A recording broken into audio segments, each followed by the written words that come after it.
चलिए आइए देखते हैं vapour pressure of liquid in liquid. जब सल्यूट और सॉल्वेंट दोनों ही लिक्विड हों और दोनों ही वोलाटाइल हों तो उस केस में वोलाटाइल का मतलब होता है जो वेपर में चेंज हो रहे हों। तो सबसे पहले हम किसी वेसल में एक क्लोज वेसल लेते हैं जिसके अंदर क्या लेते हैं, इसके अंदर लिक्विड भर देते हैं। यहाँ पर कुछ खाली ब्लैंक स्पेस होता है। ये लिक्विड क्या करता है, ये लिक्विड वेपराइजेशन करता है जिससे इसकी क्या बनती हैं, वेपर्स बनती हैं। अब ये वेपर्स, ठीक है ना, ये वेपर्स इसके जो वैकेंट स्पेस होता है यहाँ पर कलेक्ट होने लगती हैं।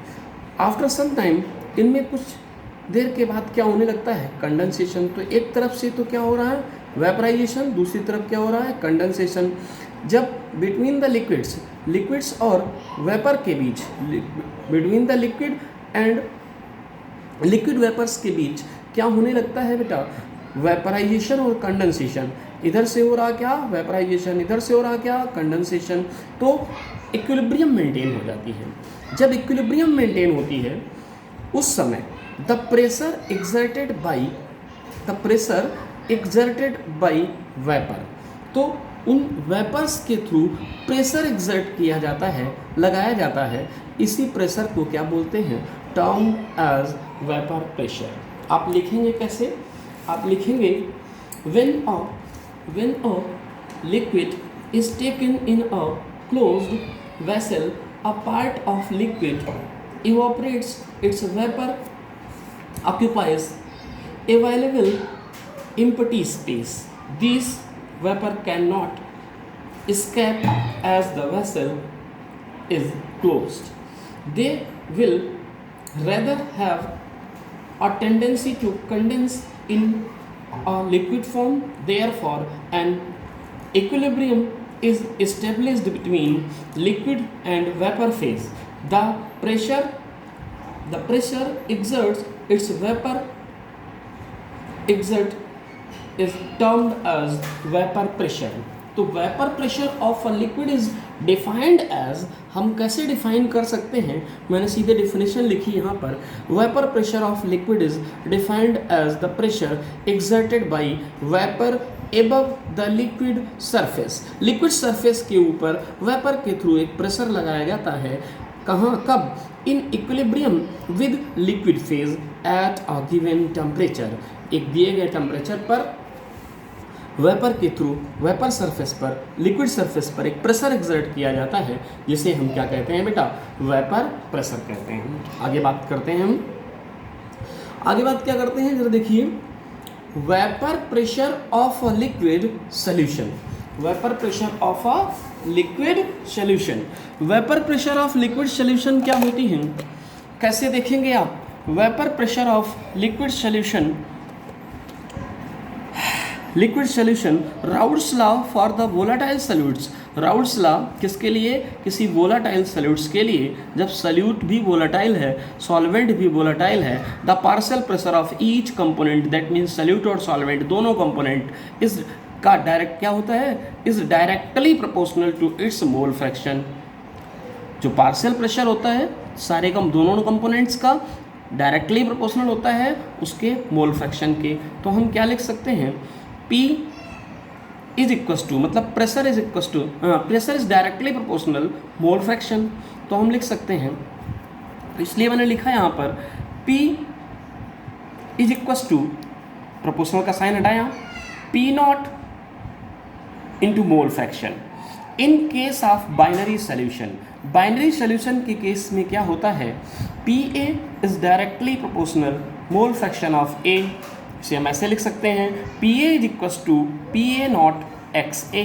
और दूसरा जो कंपोनेंट होगा उसके लिए PB is proportional to XB, मतलब mole fraction of B। X नहीं होता ये, मोल फ्रैक्शन B। तो इसे फिर हम ऐसे लिख सकते हैं इसके टर्म में, PB is equals to PB naught और mole fraction of B।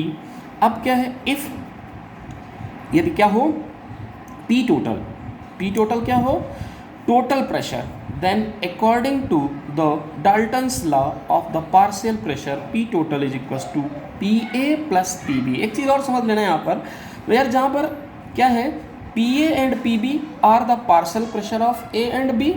X जो हमने ये एक्स और एंड एक्स बी करके जैसे लिखा है, ये है mole fraction of A and mole fraction of B, ठीक है ना। P A naught and P B naught are the vapour pressure of component A and B. P A naught और पी बी नॉट क्या हैं, vapour pressure हैं किसके, ए और B component के। अब देखिए जरा, इस तरफ दिया है मैंने। अब आपको क्या करना है, इससे थोड़ा आगे बढ़िए, हम लिख सकते हैं इसको डाल्टन्स रूल के अकॉर्डिंग, पी टी मतलब P total is equal to P A naught into mole fraction of A plus P B naught, P total निकालना है बेटा, पी बी नॉट मतलब प्योर फॉर्म में बी का जो प्रेशर और उसका मोल फ्रैक्शन से आप ऐसे लिख सकते हैं, पी टी मतलब P total is equal to P A यहाँ से ले लिया, ठीक है। एक्स ए की जगह क्या हम ये लिख सकते हैं, जो कि हमने पहले ही पढ़ रखा है, X A plus X B मतलब mole fraction of A plus mole fraction of B is equal to हमेशा 1 होता है, किन्हीं दो कंपोनेंट्स का मोल फ्रैक्शन का समेशन क्या होता है, 1 होता है। इसलिए हम क्या लिख सकते हैं, mole fraction of A is equal to 1 minus X B, तो वही कर दिया हमने 1 माइनस एक्स बी, इसकी जगह हमने क्या कर दिया 1 minus X B plus P B naught mole fraction of B, ये इसके टर्म में ऐसे लिख दिया। अब हमने क्या किया, पी टोटल इसको सॉल्व किया, P total is equal to P A naught minus क्या लगाया, minus P A naught X B, P A naught X B, ठीक है ना, P A naught X B plus P B naught mole fraction of B, ठीक। अब हम क्या करेंगे, इस जगह पर यहाँ पर हम क्या करेंगे बेटा, देखिए जरा, P total is equals to P A naught plus P B naught mole fraction of B minus P A naught mole fraction of B। तो इसको आप ऐसे लिख सकते हैं कि इक्वेशन बन गई आप P T is equals to P A naught plus mole fraction of B into P B naught, हमने कॉमन ले लिया, P B naught minus P A naught, ठीक। As P A naught and P B naught are constant at a given temperature पर P A naught और P B naught क्या हो, अगर constant हो, if Y A and Y B हमने let किया है, if Y A and Y B are mole fraction of component, mole fraction है कंपोनेंट्स के इन इट्स वेपर फेज, इसकी वेपर फेज जब होंगी उस केस में इसकी ये हो जाती है। तो हम लिख सकते हैं P A is equals to P A not Y A क्या है, mole fraction of A is equals to P total Y B.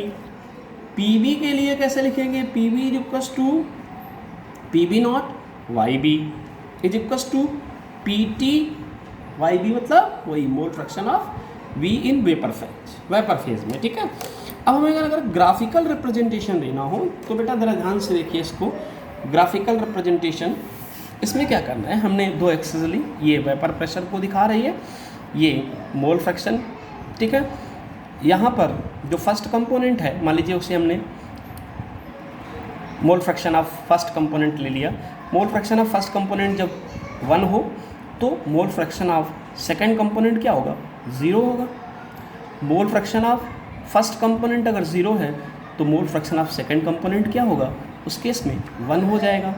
अब आप क्या करेंगे, ये x2 इधर से इधर इंक्रीज़ कर रहा है, ठीक, और x1 इधर से इधर इस तरफ इंक्रीज़ कर रहा है। तो हम देखेंगे इसका जो प्रेशर होगा, partial pressure of first component, ठीक, ये इस टर्म में इंक्रीज करता है। सबसे ज़्यादा partial pressure of second component का कहाँ होगा, इस जगह पर प्योर फॉर्म में, और प्योर फॉर्म में फर्स्ट कंपोनेंट का सबसे ज़्यादा कहाँ होगा, यहाँ पहुँचेगा। तो इसका और इसका समेशन मतलब पी टोटल जो होगा वो क्या होगा, P total is equal to P1 मतलब फर्स्ट कंपोनेंट और प्लस P2 मतलब प्रेशर ऑफ 2 सेकंड कंपोनेंट्स, ये दोनों समेशन हो जाएगा। तो P total is equal to P1 plus P2 लिख सकते हैं आप इसको, ठीक है। ये है ग्राफिकल रिप्रेजेंटेशन।